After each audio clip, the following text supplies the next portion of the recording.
Good morning. Welcome back to Chains of Addiction. It is early-ish in the morning, and you might be asking yourself, Max, why are you wearing a sweatshirt sweatshirt inside? Well, it's about 4 degrees outside, even though the sun is shining bright, and this old workshop, although it's got a good heater that you hear kicking on all the time, it's still a little chilly in here. So, and I gotta go outside too, because I'm gonna take this timing wheel off. First thing this morning, I'm gonna take this timing wheel off, take the saw back outside, and clean it real good again. And I'm gonna pay special attention to this area underneath because I think it's going to be a lot easier for me to do some of this stuff with the new tank on, because the saw will sit flat, which it really doesn't do right now. So I'm going to put that tank on, and then I'm going to redo my timing pointer with some wire. I think that's probably the better way to do it. This was worth a shot, and then check the timing on this cylinder again, the one I'm taking off. I was doing more research last night. Yeah, I was thinking about the wrong saw. So 101 is actually that's about what I would expect for a factory cylinder. So yeah, we're just gonna go from there.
So, I think I'm going to take the chain brake handle off real quick. I just spent quite a bit of time cleaning up both the area around the bottom of the cylinder and cleaning up my work surface here. Now, the idea behind the towels is that I'm going to continually be getting a bunch of particulates all over the place, whether that be sawdust or aluminum shavings when I start doing a little bit of grinding on this. And what I want to be able to do is when I go to assemble the saw and have everything nice and clean, I don't want to be picking up particulates and putting them in the saw as I go. So I'm going to ditch the towels when it comes time to reassemble. That's the concept. Of course I cleaned, so now I can't find my tools. Is that the one?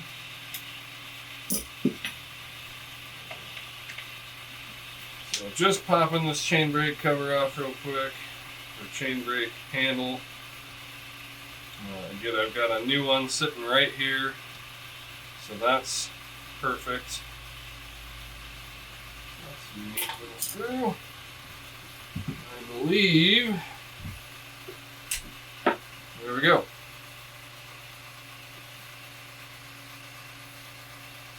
Oh.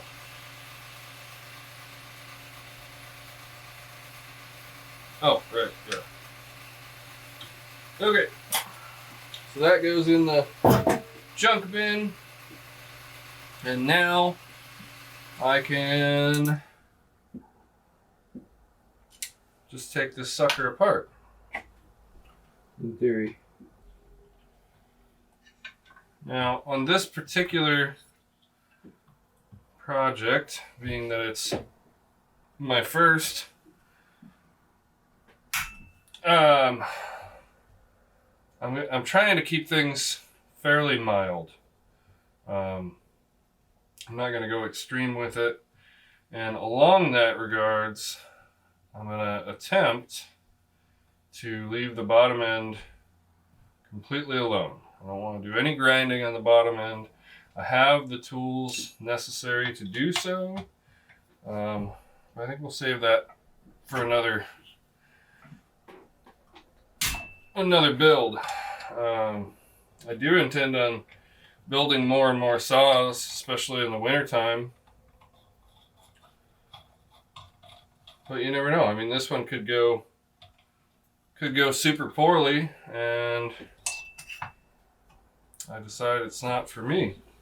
I doubt that's what's going to happen, though. If it went super poorly, I'd probably just be more motivated to do a better one. That's just the way I am. But, yeah.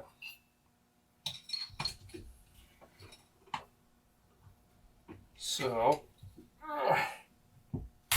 now once I get all 4 of these out, I'm on the last one here, then I'm going to scooch the cylinder off just a little bit, and then I'll get this impulse line out of that little boot. Scooch this thing off a little bit.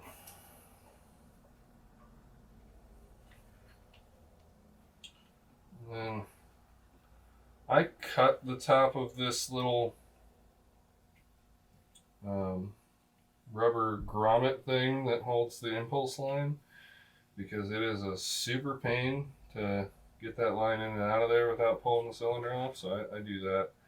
I forgot to take the choke off. My goodness. Getting excited here.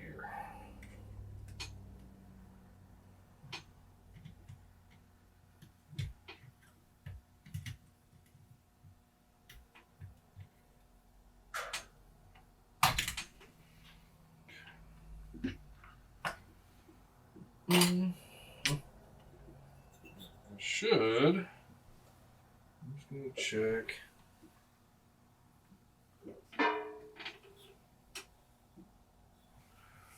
I gotta pop that. There's this little rubber, see if you can see it on this camera. There's this little rubber bar back here. I think they call it a carb isolator or something like that. And it, oh,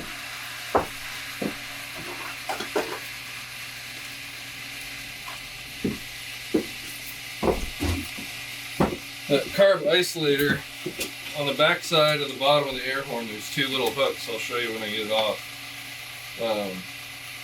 That go around that bar. Now this air horn, I believe one of those hooks is broken, which is, I tried to find another one. Yeah, one of them is broken.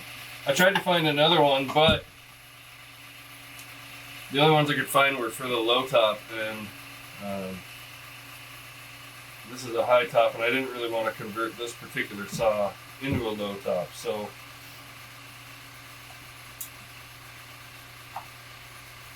oh, okay.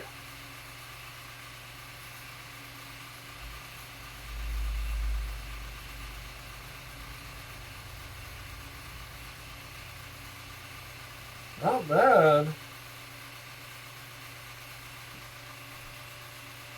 Not bad.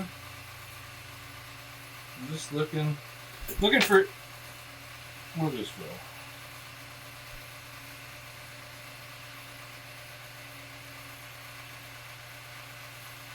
Oh. Don't do that. One of the bolts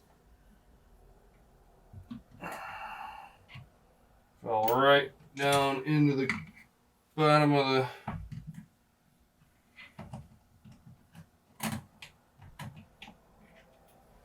you could probably just tip it out of there easy enough. Yep. Okay, piece of cake. Where's the other one then? It's still. No, it's still in there. Yeah, because it's got the rubber thing. Anyway, I was looking for any sign that maybe this cylinder had been worked on before. It's interesting. The only thing I see is that, no, that looks like it's cast that way. I'm pretty sure this is a completely bone stock cylinder, which is fine. It'll definitely be a good backup for me.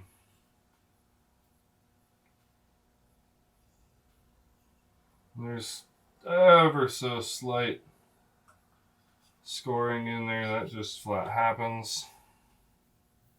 But nothing you can feel, so that's great. Same story on the piston. Ever so slight scoring. Nothing you can feel.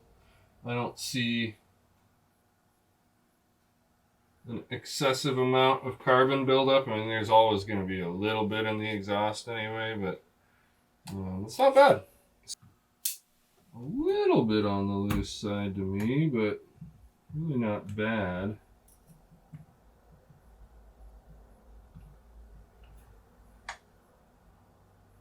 I guess the real thing is whether there's up and down play in it, and there's not. None at all.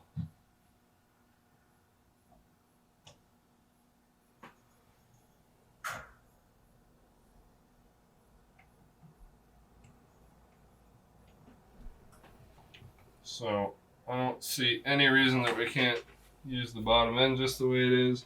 It's nice and clean down there. So that's great. I'm going to do some more cleaning just around the base here where there's some particulates. I'm going to stuff some paper towels down in here so that it catches any of that junk. Of course, I'll spray it out before I put it back together anyway, but yeah, that all looks great. I'll bring you back when I'm going to pull this piston off, which is going to bring me to one of the more, I think, interesting parts about this build, because I have this stock 50 millimeter piston, and I have a highway 52 millimeter cast piston, and I have the Wiseco forged 52 millimeter piston, and I'm going to weigh those three pistons. And I have a feeling that the Wiseco piston, even though it's a big bore, is going to be lighter than the stock piston. And that is a good thing if it is. So, like I said, let me bring it back once I've done a little bit more cleaning here, and we'll do that experiment. But right now I'm going to pop this cylinder, or this piston off. And see if I can pop it off anyway. I'm just gonna try and weasel this little wrist pin retainer out without doing any damage. That was easy enough. And then I think I have to take, I don't know, can I just push it through? I don't know. Oh yeah, I can just push that thing right on through. Gently, of course.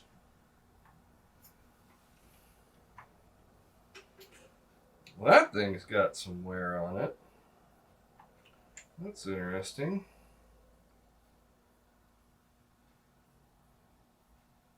Okay. Well, now we know. And actually going to pop that right back out real quick and just show you. Looks like possibly somebody before me was running that thing a little light on the old oil, but I don't know for sure. Like I said, this is the first time I've built a saw, so it would just be my guess. Yeah. There's a groove on the metal flange on this cylinder, and there's a rubber lip that goes into that groove. So when you're pulling this intake boot off or putting one on, you really want to back that clamp like way out so that you're not biting yourself in the butt trying to get the darn thing off. And this is it's a pretty new boot. I replaced it not too long ago because I was worried about leaks, so probably gonna reuse that. I think. And I've got the I've got this aluminum boot bracket slash throttle cable bracket. I think I got that from Wolf Creek Saw Shop. That is a must. The ones that they come with from the factory are plastic, and if you tighten them too much or they get old, they warp and then create a horrible air leak. So that thing is a must, absolute must. Yeah, so that should be all set there. Yeah, that's a new boot. Okay, cool. I'm gonna set this thing aside. All right, so highway.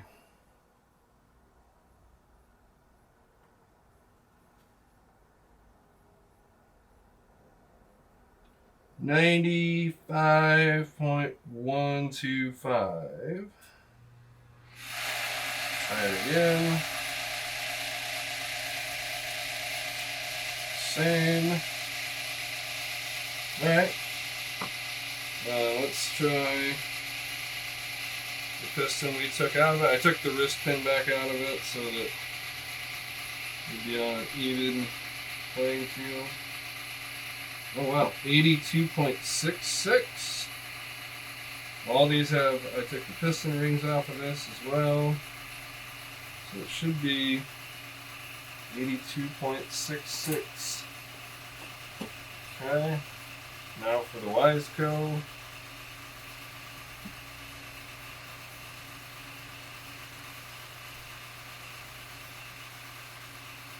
$80.22. So that is indeed, oh, I gotta re-zero. But I do believe that Wiseco big bore is lighter than a stock standard bore. Yeah, 80.22. That is awesome. We'll check again. 82.66 and 95.125. All right, super cool deal. I think I've made the right choice here.